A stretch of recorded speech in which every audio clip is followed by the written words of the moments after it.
Thanks, Luke. Thanks very much for that introduction. I'm honored to be here. I'm going to go ahead and see if I can share my screen and see what happens. Okay, yeah, the announced topic was then and now Arizona birding in the 1970s. And can everyone hear me okay? Yeah, you're good, Ken. Okay, great. This is going to be very, very informal, and I hope that's okay. It's not going to be heavy on lots of bird pictures because I didn't even own a camera in the 1970s, and I started doing a lot of bird photography just before I moved away from Tucson in 2005. So I spent a lot of time in Arizona, especially in the Tucson area, from the early 1970s until 2005, moving away and moving back a couple of times. And I didn't personally do much to add to the knowledge of Arizona birds, but I was lucky enough to hang out with people who were really doing a lot for Arizona birding and field ornithology. And I was lucky to spend time with them and learn from them and be sort of peripherally involved. So I do have some stories to share about how things have changed. Now, okay, we're getting into the stage where the slides won't advance, and this frequently happens. You could try resharing it. Yeah. Let's try this.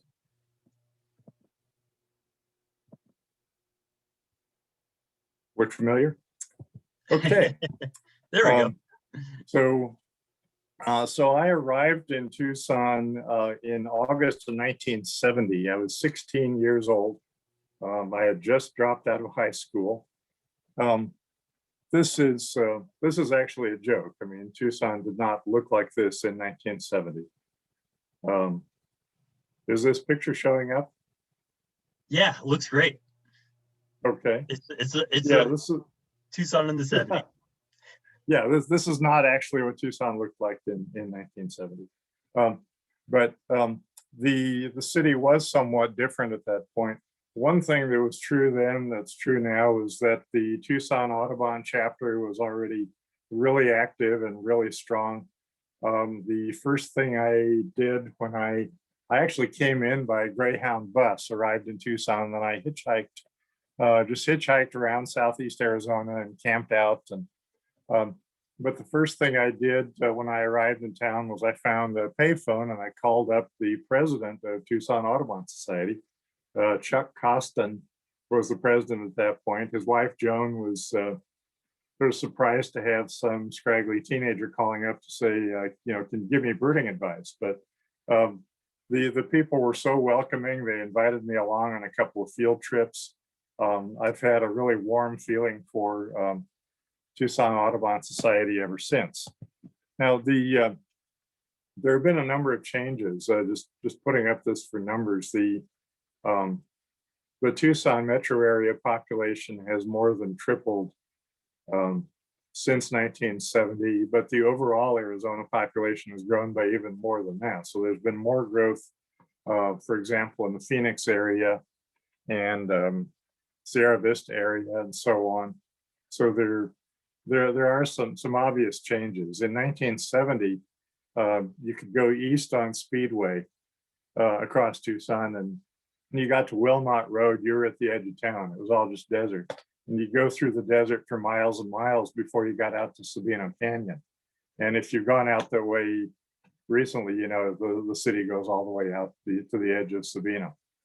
So there was a lot more wild country in those days. But one of the points I'm going to make is that I think even though there's somewhat less natural habitat now, I think the overall birding in Arizona now is better than it was in the 1970s.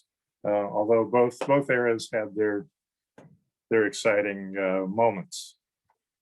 Now, this is what I looked like in the 1970s. And you can see, obviously, I haven't changed at all. This was getting ready for a pelagic trip on the North Carolina coast in 1974. I was 20 years old. I was a rabid birder, and I was spending most of my time bouncing between Arizona and other places. I had been inspired as a little kid to visit Arizona, partly by some older publications. This, I don't know how many of you know this book, but Arizona and Its Bird Life was published 70 years ago, 1951. Herbert Brandt was a businessman in Cleveland who did all this exploring. I mean, he was a successful businessman, so he had time for long vacations. And he would go off and do his own research in various places and then write books about, he wrote about Alaska, he wrote about Texas. Arizona and Its Bird Life, published in 1951, mostly covered a lot of summer trips during the 1970s. And I discovered this in the library in Wichita, Kansas, when I was, maybe 11 years old. And I was just fascinated at just this amazing, amazing book. And, it was self-published, so it was very lavish. Paintings there by like Roger Torrey Peterson, for example, this beautiful painting of Phainopeplas, and drawings by George Sutton and others. So wonderful and inspiring, but it was mostly about the nesting birds of the extreme southeastern corner of the state. Herb Brandt had the idea that Cochise County had more different species of breeding birds than any other county in the United States. So it was good for inspiration and for a little bit of info about nesting birds in Cochise County. But a book that was really more influential to me when I arrived was The Birds of Arizona by Alan Phillips, Joe Marshall, and Gail Monson. And this, it was published in 1964, so in 1970, that was still a relatively new book. In the 1970s, that was, we referred to it as the Bible because it just had, there was so much information in there, just these amazing, Alan Phillips was a very interesting character. He was brilliant, but sort of hard to get along with. So by that time, he had already been kicked out of Arizona and he was working in Mexico, but still worked on this great book, and it was full of information about the different subspecies and these subtle regional variations in birds and details about timing of migration. Something that was already going on at that point, and been going on for quite a while, was this gradual expansion of birds northward into Arizona from Mexico. And a lot of this dates from the 1950s, but it actually started earlier than that. I mean, great-tailed grackle, a great-tailed grackle is like the most typical Arizona bird ever, but it was never recorded in Arizona until the mid-1930s. It expanded north out of Mexico in the 1930s. Bronzed cowbird was never found in Arizona until 1909, and it took quite a while before it became widespread. Now, there are these birds that I refer to as the Guadalupe Canyon Trio, plus one. The extreme southeast corner of Arizona, a lot of you know where Guadalupe Canyon is. It goes through a few miles of Arizona. The upper part is in New Mexico. The lower part is down in Sonora. But in that area, in 1957, 3 new birds for the United States were found. Thick-billed kingbird, which is now all over southeast Arizona in summer. Well, I mean, it's local, but you can go certain places and see it. But thick-billed kingbird was first found in 1957 in Guadalupe Canyon. It was just like 4 or 5 years later that they settled on Sonoyta Creek near Patagonia and became easy to see. The violet-crowned hummingbird was essentially unknown until the late 1950s when it was found in Guadalupe Canyon. Buff-collared nightjar was first found in Upper Guadalupe in 1957, and then down in the lower part of the canyon in the Arizona part a few years later. And even Lucifer hummingbird was just known from a few old records before it started to be seen more regularly. actually in the early 1970s. So these were all birds moving into the state out of Mexico and being added to what we consider to be the regular fauna now. The five-striped sparrow is another bird that's especially interesting. A single bird was found near Madera Canyon in 1957. But after that, there was a decade with no records at all. And then a guy named Bill Harrison, who was living in Nogales, found a little colony of them near Patagonia across from the roadside rest. And that was really a big deal. And birders, once the word got out, birders would come from all over North America to see these five-striped sparrows. Then in 1977, Scott Mills organized a search of canyons in the Atascosas, like California Gulch, Sycamore Canyon. We hiked down Sycamore Canyon, a bunch of us, and discovered there were actually several pairs of five-striped sparrows there. And as you know, they're now scattered locations around the southern part of Arizona where there are nesting populations of five-striped sparrow. And it's really hard to say, whether they could have been there all along and just overlooked, but I think the chances are that, like a lot of other birds, they were expanding northward during this period. So that was pre-1970s for most of this, but then you get into the decade of the 1970s, and here's a whole series of birds from the tropics that show up for the first time in the state.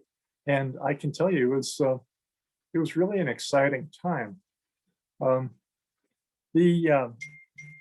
told you this was going to be really informal. The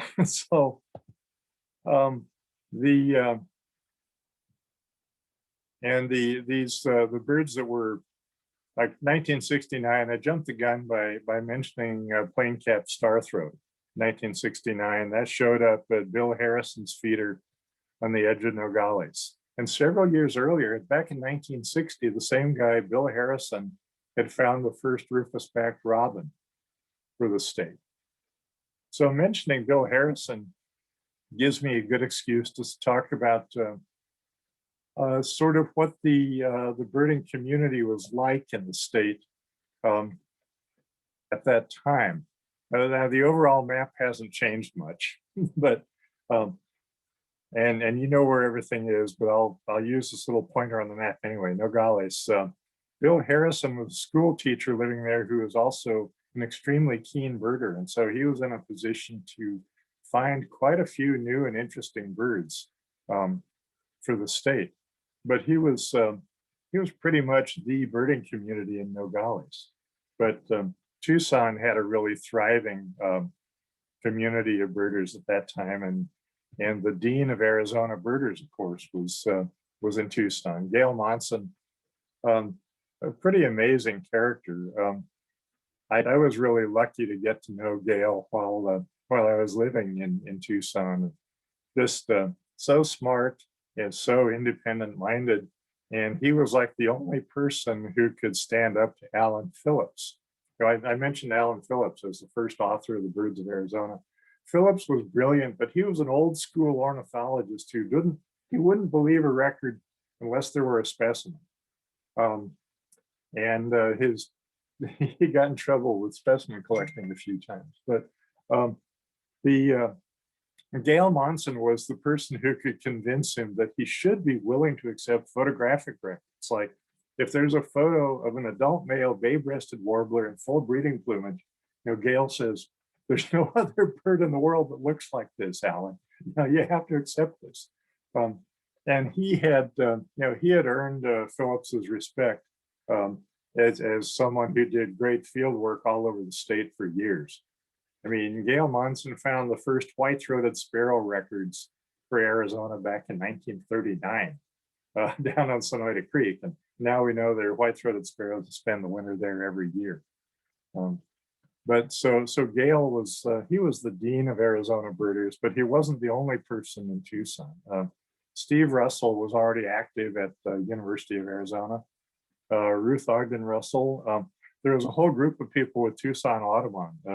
Eddie Shalif, Bill Davis, Bill and Alice Rowe, all really sharp birders. The university community, there was like, there were students who went cycling through, who were really brilliant birders like Ted Parker, um, Mark Robbins, Scott Mills, Steve Hilty, Doug Stotts. And of course, there are other parts of the state as well. The Phoenix area, at that time, the population wasn't nearly as large. So it wasn't like an overwhelming population of expert birders, but Janet Weitzman was already doing wonderful work there, compiling records. Her husband, Bob Weitzman, was a really sharp birder, photographed a lot of first records. Bob Norton, Bob Bradley. It was good to be named Bob if you were in Phoenix. Scott Burge, quite a few students at ASU. Scott Carroll in particular, Gary Rosenberg, Ken Rosenberg. Going on north, Carl Tomoff in Prescott was really exploring that area. Russell Balda and others in Flagstaff. There was a Colorado River project being run by students of Bob Omart from ASU. In the area of Sierra Vista, Carol and Joan Peabody were running the Mile High in Ramsey Canyon and discovering birds there. Over in Portal in the Chiricahuas, Sally and Walter Spofford lived there, and they were like leading the birding community there. And then Rick Taylor really got going with exploring the birds there. And this is pretty much off the top of my head, so I may have forgotten to mention some people, and if so, I apologize to their memory. But so there was this active birding community in the state, so there were a lot of people available to go out and look for things. And during the decade of the 1970s, all kinds of new birds were added to the Arizona state list. And these are just a few of them. These were not all the new birds. And these are birds that are not the strays out of Mexico or the visitors from Mexico that I mentioned earlier. Now, I was lucky to be involved. I was for a while through the late 1970s. I was one of the regional editors for American Birds magazine. Janet Weitzman was the sort of the in charge of the project. John Hubbard from New Mexico, and then I was third on the totem pole, and just learning an incredible amount from these people, writing up these regional reports 4 times a year. This was the issue of American Birds magazine that had the painting of the Eared Quetzal, which we had Eared Trogon. We called it Eared Trogon at the time, but that was Dale Zimmerman's painting commemorating the first ones that showed up in the state in the fall of 1977. Now, the Birds of Arizona, the book that I mentioned earlier, I said that it was a great book for information. It very much had a focus on the birds that occurred regularly. Lots of information on the breeding birds and on the regular migrants. Very little attention to the rare visitors. But something that was becoming recognized and becoming more of an idea in the 1970s was the fact that you can be birding anywhere and you might see rare birds occasionally. And you could be like Phillips and Marshall and Monson and really exploring what was going on with the regular birds of the state, and occasionally some rare bird would show up. But there were certain kinds of places you could go to actually look for rare birds, where you could really increase your chances of finding rare birds. And that was something that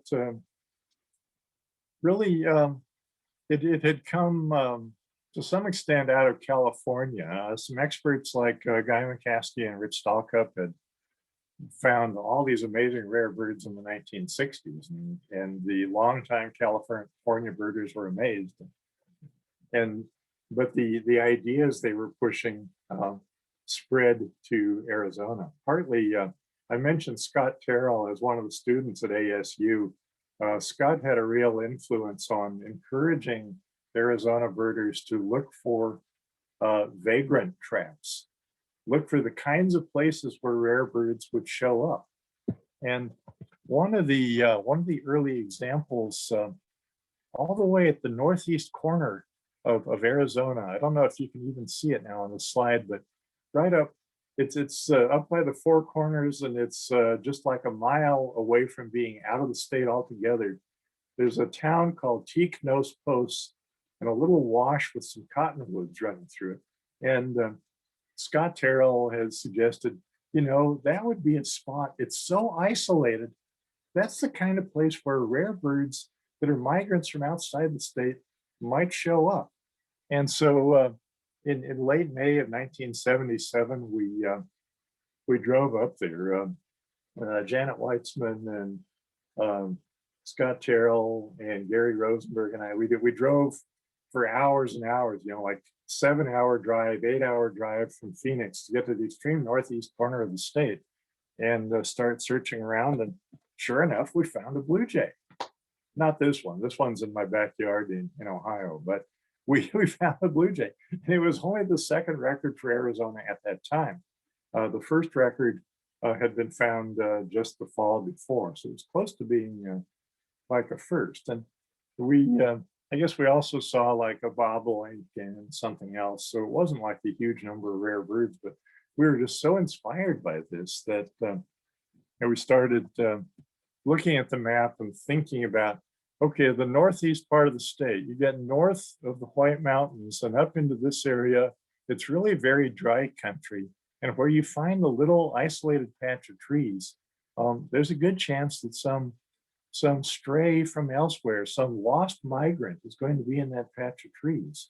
So we started going to some of these places and had some really memorable experiences. For example, Ganado Lake, just this little lake out on the reservation, and there's it's heavily grazed around it, but there's a patch of willows close to the lake, and we had seen it on the map. We go there for the first time, and we drive in, and okay, here's this group of willows, and it's it's early fall, so we walk in, and okay, here's a Blackburnian warbler. I think at that point that was the 7th Blackburnian warbler record for the state, because we'd found the 6th one the day before at another spot. But there's a Blackburnian warbler, there's a bay-breasted warbler, there's a redstart, there's a couple of other things, and we were just ecstatic that with the idea that you could go to a spot and look for rare birds and actually find them. And birders all over the state at that point were catching on, or not catching on, that's the wrong term to use. They were getting on board with this idea of checking out the kind of spot where rare visitors might show up. And so there were things like, trips out to the Colorado River at a certain time of year to get on a boat and go out on Lake Havasu and see, okay, are there some rare things out here that would be unexpected? Or making repeated trips out to the ponds at Wilcox during the peak of shorebird migration, just for the odd things that might show up. And I know that that kind of exploration is still going on today. It's not like we invented it or anything, but it was really an exciting time. I said, I mentioned at the start of this that I really think that birding has gotten better in Arizona since the 1970s. But one thing I might mention is that as these birds have moved in from the south, we've had birds from Mexico moving in and establishing new populations, and the fact that you can just go and expect to see something like black-capped gnatcatcher, which was totally unknown in Arizona before 1971. That's really cool. But in the northeastern part of the state, some of the birds of northern and eastern affinities have become harder to find, and the veery, this beautiful thrush, is one example. This had been sort of a legendary bird. In the 1930s, people had found a few pairs of veeries near Springerville on the north side of the White Mountains along the Little Colorado River. And after the 1930s, they hadn't really been documented, but I know when I arrived in the state in the 1970s, people were still talking about it. You know, they'd go up to the White Mountains, go to Springerville every summer and look for veeries, even though no one had found one for years. And the very first time I went there, I went with Bob and Janet Weitzman in July of 1975.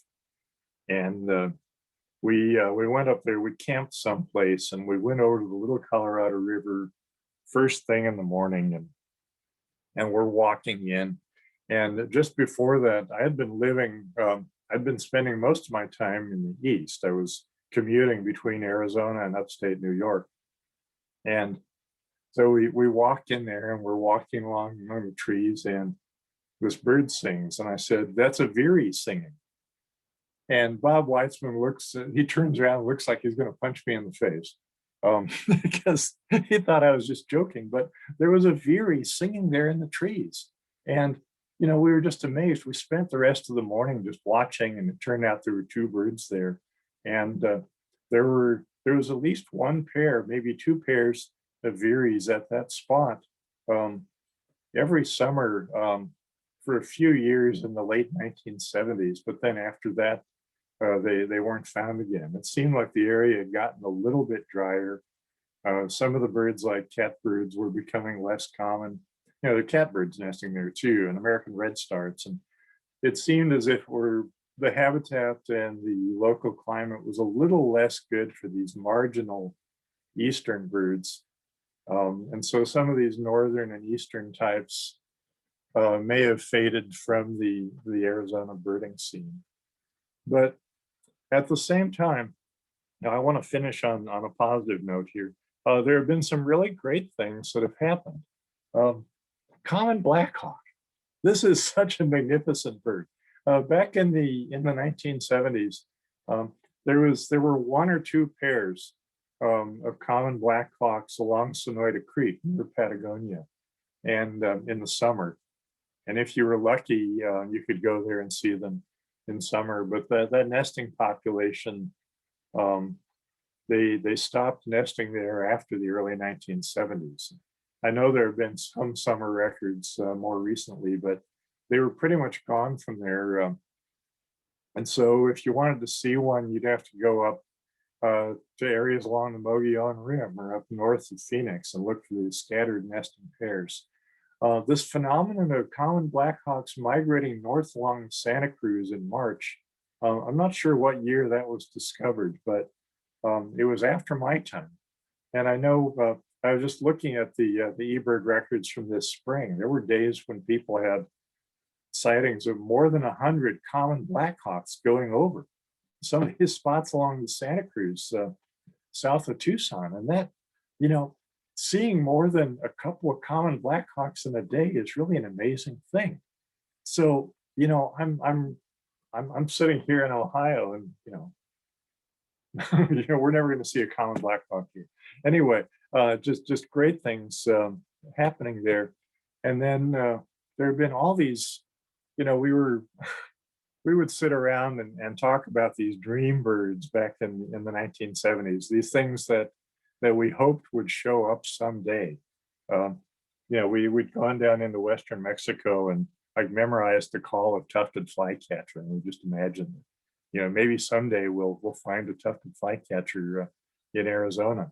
Well, now there have been a number of records, and probably quite a few of you who are watching today have gone to see tufted flycatchers in Arizona, or Sinaloa wrens, or flame-colored tanagers. So overall, in my opinion, overall the birding has really improved. And there's so many great birders there now. And Tucson Audubon has turned into such a powerhouse. It's always been an impressive chapter, but now with you know, a really active board and staff and all these conservation projects, it's really a force for bird conservation throughout the Southwest. And so it really gives me hope that we're going to continue to have lots of birds to look for and lots of great birding throughout Arizona for the future. And so I'm really grateful for the work that you're doing. I really admire the work you're doing, and I'm just thrilled to be able to have a chance to talk with you today. And so I think what I'll do at this point is just stop and see if, since I may not be covering the things that people want to know, I'll just stop and see if anyone has questions or any points that they want to discuss.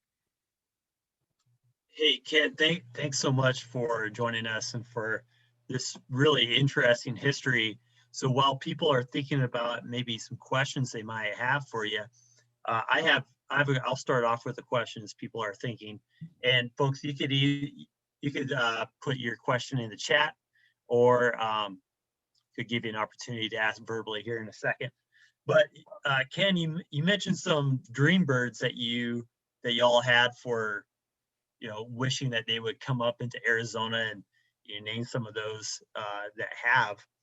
Are there any dream birds that you guys were thinking of that haven't came up yet that you would say might be next on the list? Well, that's a good question. This will reveal perhaps that I haven't been paying attention closely enough, but we always talked about rusty sparrow because rusty sparrow had been found so close to the border. And I don't know if there have been any above the border yet. But if not, that's one that seemed even back then like it was overdue. Black-headed siskin was another bird that's been found very far north in northwestern Mexico and seemed like it should show up. Mangrove swallow gets way north along the coast of Sonora, so we were always looking for mangrove swallow. Yeah, I think I've heard of I don't think any of those have been seen here in Arizona. So I think you're right on track with like rusty sparrow is one that I've heard a lot of people bringing up as like maybe the next one that would come. So that's really interesting that you bring that one up as well. Yeah, mountain trogon was another one. We really expected mountain trogon to show up before Eared Quetzal.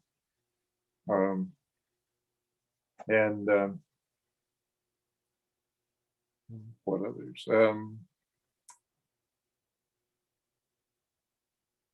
Yeah, there's still, I mean, you can look at,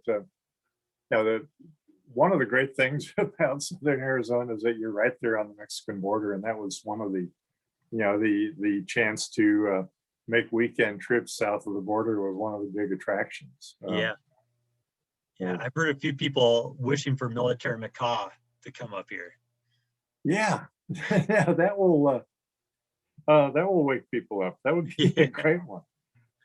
Eared porwheel is another West Mexican bird, that a night bird that, not impossible. Sparkling tailed hummingbird. You start looking at what's south of the border. There's just an amazing amount of potential for new birds to show up there. Yeah, there really is.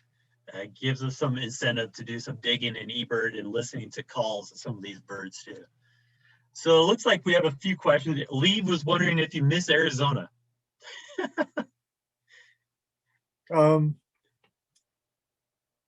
yes and no. I mean, there are times in February when I'm sitting here in Ohio with the wind chills below zero and really, really missing Arizona. And actually, the month of August is my favorite time in Southeast Arizona because it's so great for natural history of every level. The butterflies, the herps, the moths. It's an amazing time to be there. But right now, where I live in Arizona, we're coming up on the peak of spring migration.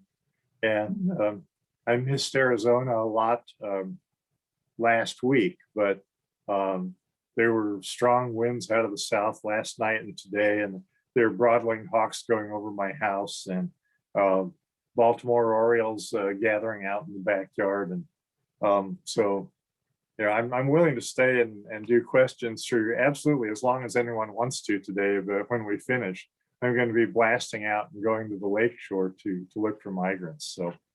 So yeah, yes and no. Arizona is wonderful, and I miss it part of the time. Yeah, that's a good answer. Well, so you answered Judy and Joni's questions too about if you're getting the warblers ready for the biggest week, and sounds like it certainly is. Nancy was wondering if you have any idea of what's driving this like northward migration of some of these specialty birds. Well, that's an interesting point. The gradual northward expansion of birds is something that's happening all over the continent, and it's more noticeable near the Mexican border because you know, when something crosses from Kansas into Nebraska, it doesn't make headlines, but when a bird from Sonora crosses into Arizona, all the birders are excited about it. And it has been going on gradually for a while, and it's hard to say that it's being caused by climate change, but it's consistent with what you would expect in a warming climate. It's consistent with you know, with the idea of the climate becoming more mild and warmer and becoming more livable for things that are of more tropical affinities. Mm-hmm. And that's the best answer I can come up with. If you look at the continent as a whole, there's scores of different bird species expanding northward and hardly anything expanding southward. So I think climate change is the most likely thing to point to. Yeah, it seems to be the answer. You may not know the answer to this question, but Bob was wondering if there have been, and you mentioned Veery and gray catbird, but maybe do you know of any other species that were present in the 70s which are no longer observed in the same areas? A few. I mean, bobolinks. I'm not sure of their current status, but I imagine you're less likely to find breeding bobolinks in the state now. American tree sparrows were pretty regular in winter in the northeast part of the state, and I believe they've become harder to find. Although I know there was a stakeout this last winter that a bunch of people went to see. Mm-hmm. Ferruginous pygmy owl used to be easier to find around Tucson than it is now. Mm-hmm. At some point in the mid 70s, I had a bird calling consistently in Sabino Canyon. And they used to be in the northwest part of the city in the sort of northwest suburbs there. And I believe, I'm not sure about this, but I believe the ferruginous pygmy owls have become more localized and harder to find. So, you know, there are some things like that. That would be amazing to have a ferruginous pygmy owl in Sabino Canyon. That's something to think about, that it used to be there. Nick was wondering why did he decide to stop publishing Continental BirdLife? Wow, now that's a blast from the past. Janet Weitzman and I and a couple of others we were putting out our own bird journal, our own little journal of field ornithology from 1979 to 1981. And it was an interesting experience. It was very educational to do it, and we published some worthwhile stuff, I think. Including an article by Ted Parker, an article by Ken Parks, who was the ornithologist at the Carnegie Museum, and some things on identification, but ultimately it was turning out to be like more than a full-time job, and we were losing money at it, which you know, is not a good combination. So we you know, regretfully let it lapse, but there was a very educational experience to work on that. Yeah, Thanks, Ken. Hey, we're gonna share our video from our Birdathon sponsor, Splendido, and then after that, our executive director, Jonathan Lutz, will just have a few words to just share, and we'll wrap up. So I'm gonna stop your sharing, and I'm gonna do my sharing if I can. There we go. Thanks again, Nancy, for joining us as well. And here's a message from our friends at Splendido.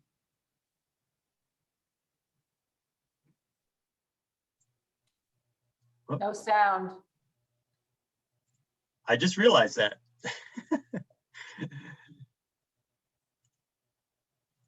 This will be better.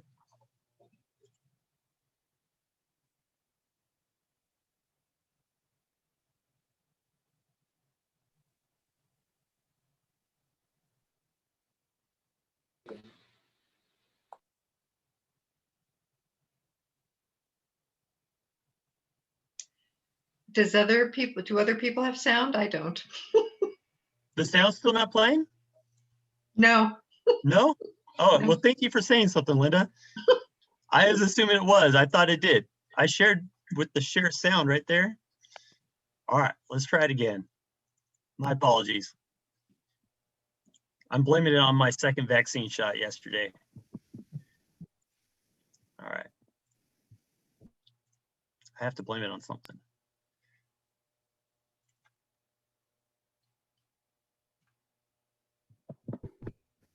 All right. If you don't hear the sound, someone say something to me.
Thanks again, Nancy and Splendido. And Jonathan Lutz, our executive director, why don't you share a few words with us and wrap us up here?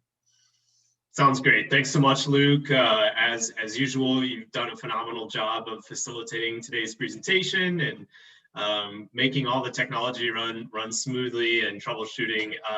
You've just done a remarkable job the last year, and we can't thank you enough. It is an enormous honor, Ken, to have you with us today. Thank you so much for making time in, right here at the precipice of migration in your neck of the woods.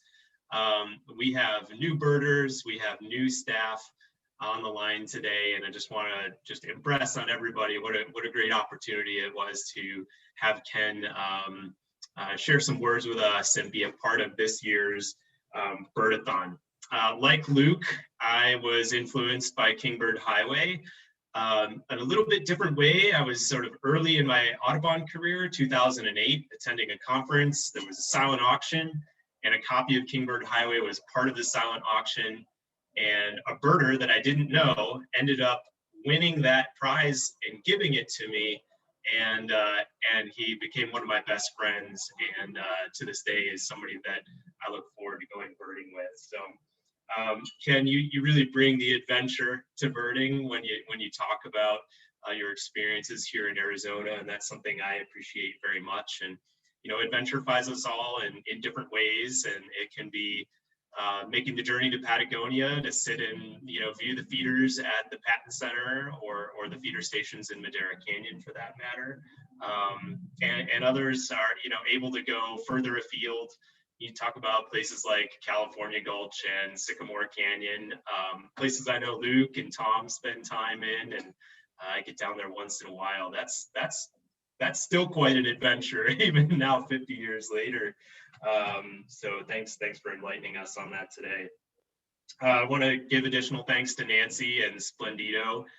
Your partnership has endured the pandemic, and we really appreciate that. We're looking forward to seeing you and your staff in person very soon. And just as a final thought, everybody here today, your role and participation and support of Birdathon is just deeply appreciated. It's huge.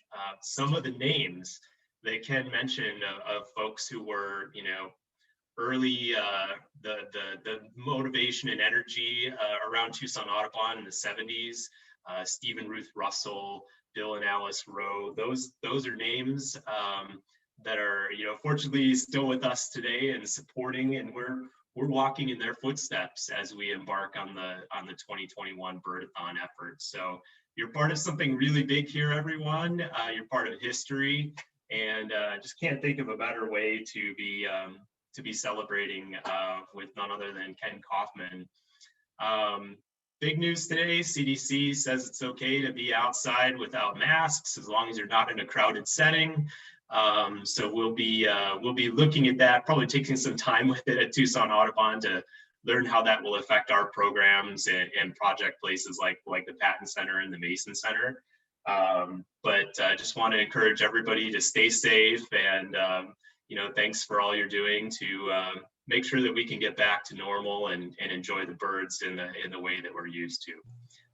So thanks again, and Luke, great job. Hey, one last thing. Ken mentioned something really, really important. Anyone catch what time of year Ken said was his favorite time to visit Tucson in Arizona? Anyone hear that? August. August. And what happens in August? Bird Festival.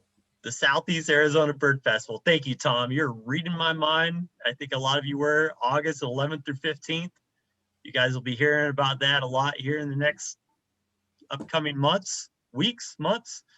So Ken, the invite is always on the table for you to come down here in August. So Well, thank you. I'll take you up on that. yeah, we'll be in touch. Hey, we always like to send out all of our special presenters with a verbal goodbye and thank you. So if you want to take yourself off of mute, be sure to tell Ken thank you verbally. It's always good to hear it that way. And then we'll head out for the rest of the day and let Ken go see some warblers.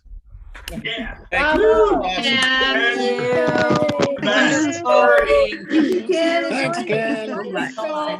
Thanks, Luke. Thanks, Thank you. Awesome job. Thanks, Jonathan. Warblers.